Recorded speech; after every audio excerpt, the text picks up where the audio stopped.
There's one thing that we all do. We spend years of our life doing it, but we take it for granted. We take for granted its power, its ability to actually heal us, and the magic of getting a reset. That thing is sleep. And today we're going to talk about why it's so magical and important for our health, how we so often mess it up, and the consequences that come with messing it up. And finally, we'll go over tips on how you can get better sleep, which of course leads to a better life.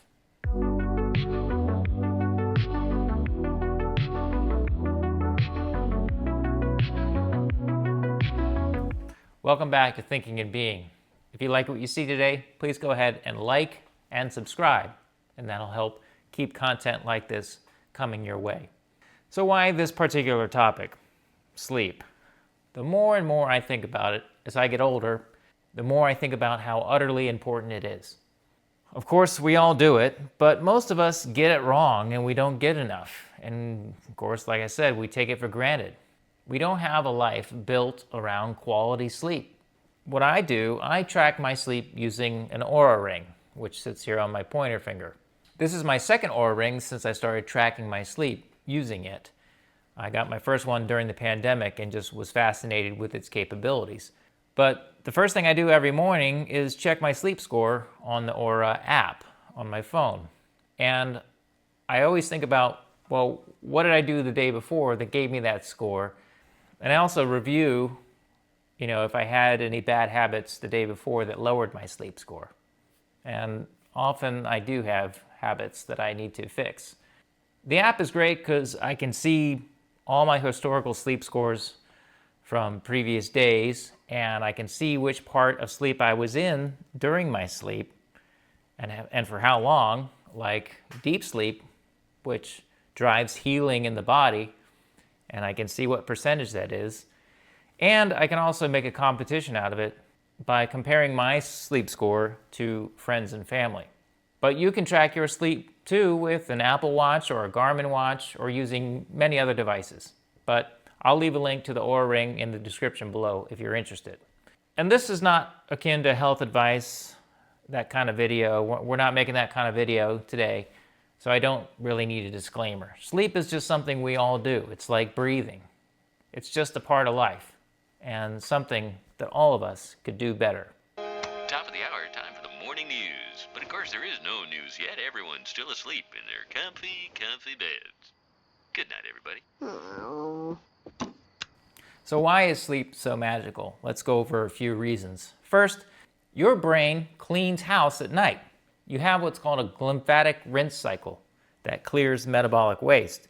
And this is actually a fairly recent discovery that your brain has a waste clearance system that acts like plumbing, flushing out metabolic waste products during sleep. And what happens is cerebrospinal fluid cleanses the brain of harmful proteins, including amyloid beta and tau, which are apparently linked to Alzheimer's disease. When that cleanse happens, you will feel it as less fog and better recall. But more importantly, it helps with long-term brain health and overall well-being. Second, memory. Memory gets filed, tagged, and strengthened with good sleep. All your important moments get stored while all the noise gets trimmed out.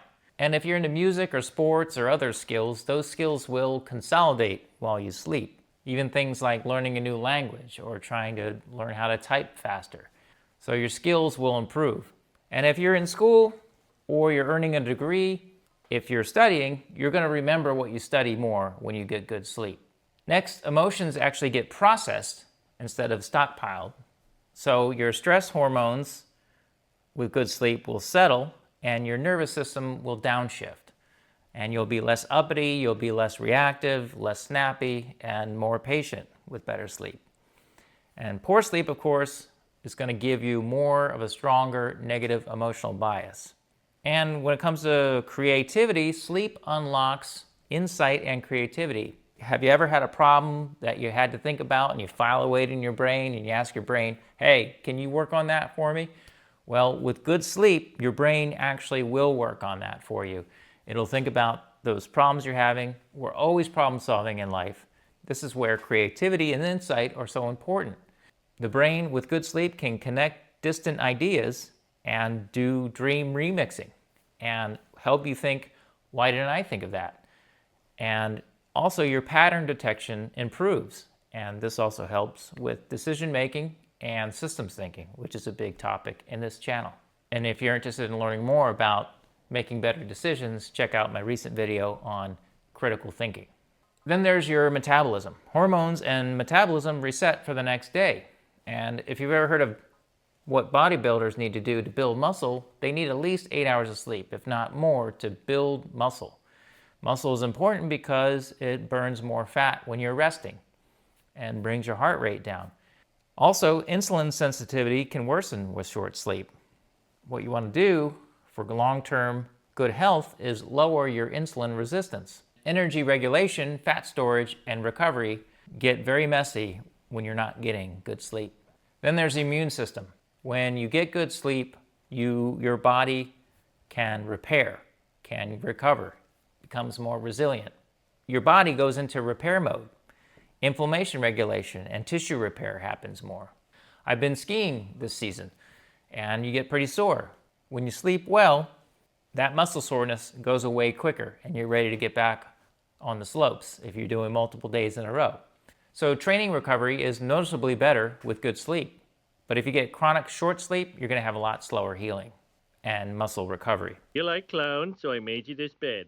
Now you can laugh yourself to sleep.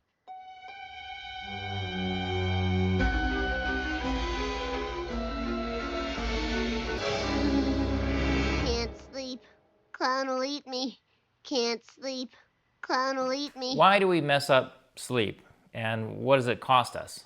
First, we mess up sleep because screens hijack your brain's night settings. Screens delay melatonin and sleepiness when you're staring at screens, as most of us do before we go to bed. And these scroll loops create a no stopping point kind of behavior. You just keep going.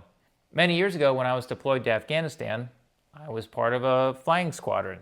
And I was not a pilot, but the pilots that I was with were instructed to not look at any blue light before they went to bed.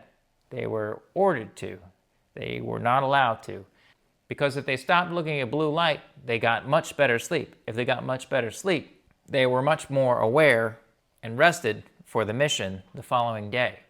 So what you should do is at least change the settings on your phone. You can change the blue light settings on your iPhone or other phones. So set that to turn off blue light after a certain time in the night. The cost of looking at screens at night, you get shorter sleep, lighter sleep, and more fragmented sleep. Next, caffeine.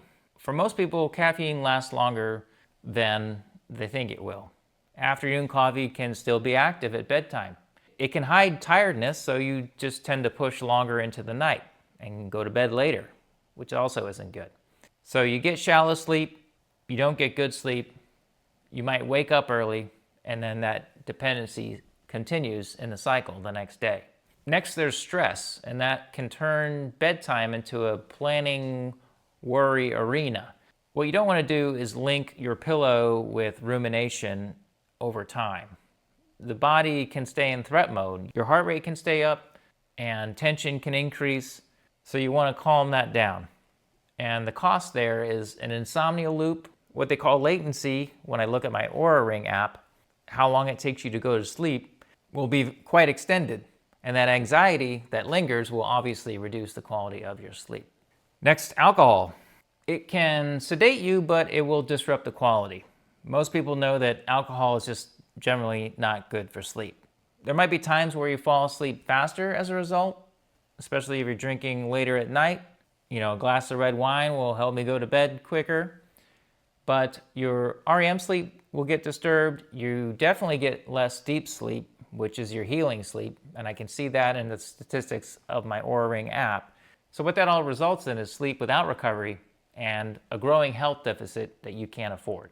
And then there's inconsistent schedules between your weekdays and your weekends, which can mess you up and almost put you in a cycle of jet lag. So what happens there is your body can't predict when it's safe to sleep. And the cost there is you're going to have lower energy, you're going to have mood swings, and your focus isn't going to be as good.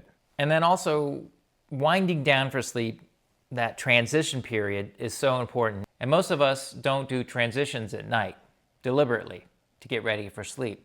We often do work late into the evening. We're looking at 24-hour news that increases our anxiety late into the night. We're texting, we're doom scrolling on social media, and so there's no off-ramp. So what you want to do is kind of wind down. I don't have any fluorescent hospital lights or any super bright lights at night. I keep the lights very dim so I can transition to sleep. But if you don't transition, the cost is that you rack up sleep debt and start to normalize that sleep debt.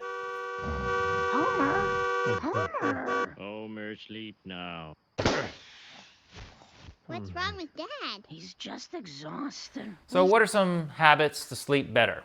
So first, anchor your wake-up time, and this could be one of the most powerful levers. The same wake-up time trains your clock to behave a certain way. Bedtime actually gets easier when awake time is stable. So on the weekends, minimize those big swings to avoid a social jet lag. And then make sure to back off of that wake time 8 hours so you get a nice full night of sleep. Next, build a real wind down ritual.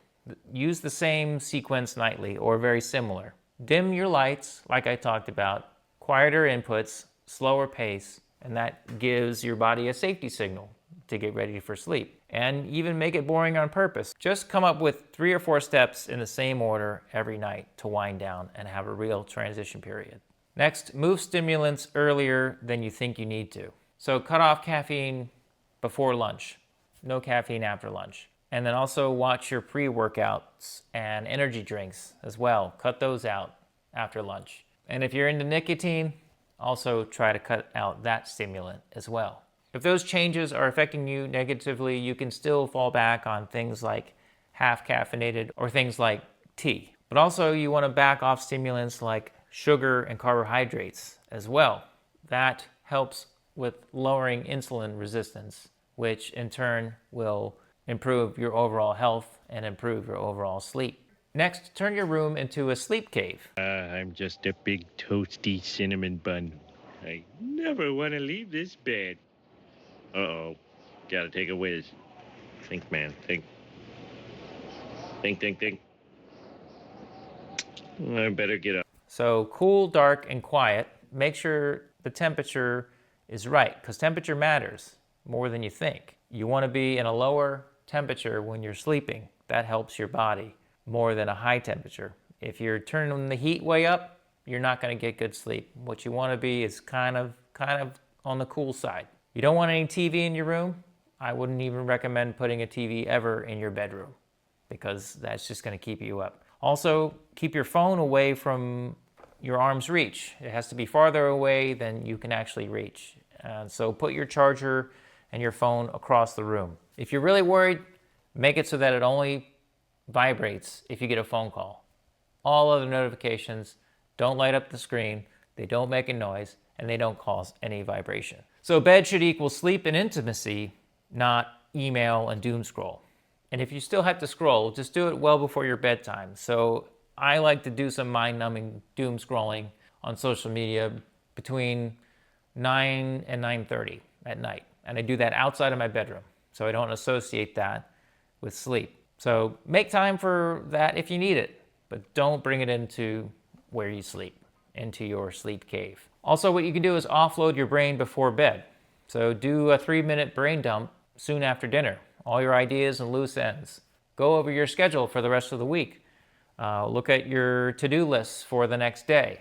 And that gives your brain permission to let go of those things that might cause lingering thoughts. My schedule, my to-do list, my meetings, they're all in my planner. I don't need to think about them.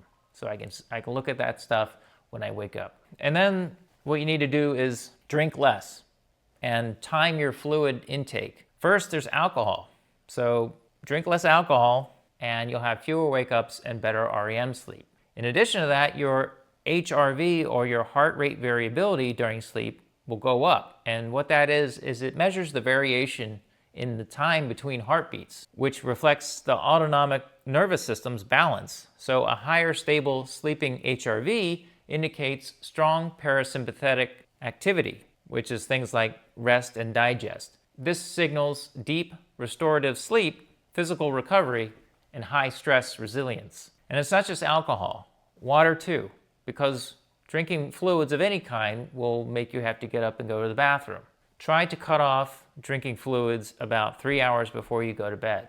And then last, read your affirmations before bed so you dream in the right direction. So rather than doom scrolling and looking at violent or anger-inducing videos before you go to bed that you see on social media all the time, you can state all your dreams and goals right before you go to bed and have all those thoughts programmed into your sleep so you can simulate what's going to happen in your life in the near term. Keep your affirmations short, specific, believable, and behavior linked. And what you're doing is you're priming the brain to notice more opportunities tomorrow. Going to sleep with intention beats sleeping with anxiety anytime.